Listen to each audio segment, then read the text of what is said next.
Chers frères et sœurs, je vous salue avec humilité et gratitude, alors que nous nous réunissons aujourd'hui dans un esprit de prière et de recueillement. Ce moment est précieux. Il témoigne de notre désir collectif de paix, de guérison et d'unité pour notre chère patrie, le Rwanda, et pour notre région encore marquée par tant de douleurs et de cicatrices. Nous venons d'horizons divers avec des parcours parfois opposés, mais nous partageons une même humanité, un même amour pour notre pays et un même espoir pour les générations à venir.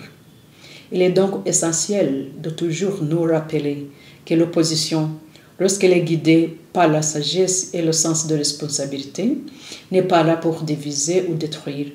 Elle est là pour veiller, pour proposer, pour protéger les acquis et bâtir sur ce qui a été commencé.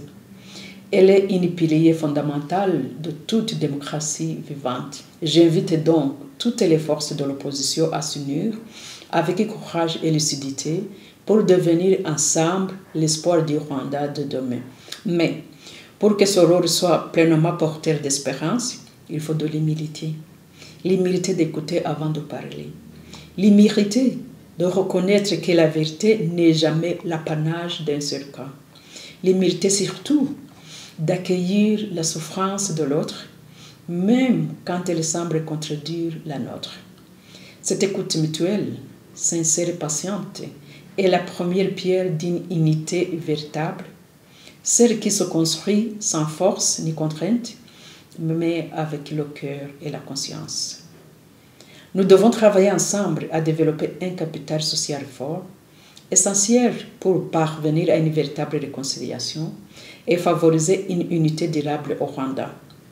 La voie la plus efficace consiste à harmoniser notre histoire, à reconnaître toutes les victimes, à s'engager activement dans le processus de vérité et de réconciliation et à promouvoir la justice réparatrice.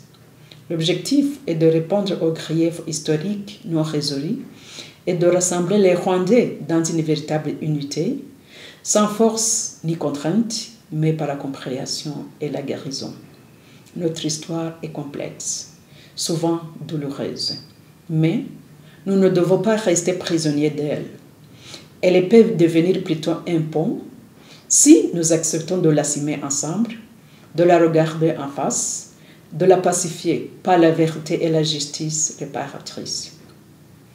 Nous ne pouvons bâtir un avenir solide si nous restons divisés par des blessures non guéries, par des rancunes non dites ou par des silences pleins de peur.